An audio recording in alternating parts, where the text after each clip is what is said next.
तब परमात्मा भी पूरे ब्रह्मांड को वाइंड अप करने के लिए मजबूर हो जाता है।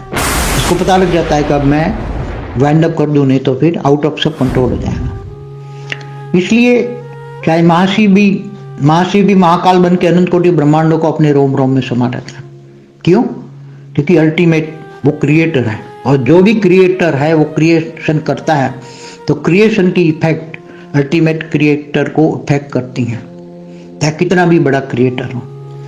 इसलिए ये थोड़ा बच्चों को समझा देता हूँ। और देखो, हमारे पास तो बहुत सारी ढेर आत्माएं आती हैं, उसमें ज़्यादातर तो आत्माएं प्रवेश करके ही ज़्यादातर लाती हैं। और आत्माएं जब प्रवेश करके लाती हैं, उसमें यहाँ आसपास में रेज मार के भी लाती हैं आत्माएं, तो उसको विजन भी बहुत दिखाती हैं। उसको ये दिखाएगी, उसको ये दिखाएगी, उसको ये दिखाएगी, मुझे ये दिखता है, मुझे ये दिखता है, मुझे ये दिखता है।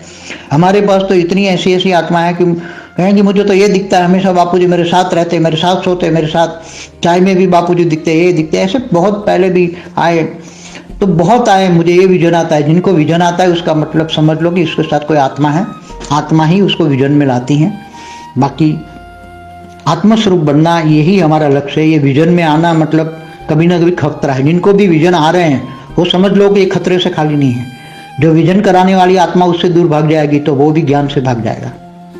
इसलिए जिनको विजन आता है, मेरे को ये दिखता है, ये दिखता है, वो उसको समझ लेना चाहिए मेरे पास आत्मा है। पहले भी कई वीडियो में मैंने कई खुलासे किए हैं, तो समझ लो उसको आत्मस्वरूप की अनुभूति करना। ज्ञान सबसे बड़ा, ज्ञान से बड़ा वो बड़ा। आज की तारीख में ज्ञानदान महादान, जो ज्ञानदान महादान करके भाग्य बनाना चाहता है, ये अभी बहुत समय कम रह गया है।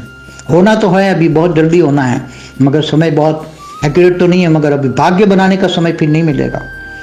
ज्ञानदान महादान करने का ये समय है। आगे चलकर ये समय भी आज से निकल जाएगा, तो जो माया में फंसी है न माया काम आएगी। जैसे अभी अचानक हुआ ये, तो इससे भी भयंकर अचानक होना है कि अभी भी सुधर जाओ, तुम अभी भी सुधर जाओ। अभी तो अब बाप नहीं रहा, बाप भावातीत बन चुका है, बाप भावनाओं से परे है।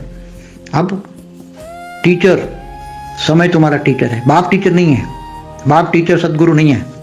अब समय तुम्हारा टीचर है, और समय ने हाथ में डंडा लिया है। और अभी कब डंडा कैसे लगाएगा वो आने वाला समय बहुत क्रिटिकल आने वाला है। इसलिए एक और भाग्य बनाना है, बेहद का अविनाशी भाग्य बनाना है, ज्ञानदान महादान, और दूसरा योग भी करना है। रात को 10 से 11 में जो योग से जुड़ते हैं वो भाग्यशाली आत्मा है, बहुत बड़ा भाग्य बनाते हैं। और जो आलस कर देते हैं, हलबेलापन कर देते हैं, उसका दुर्भाग्य तो हम तो नहीं कहते, मगर भाग्य नहीं बनेगा।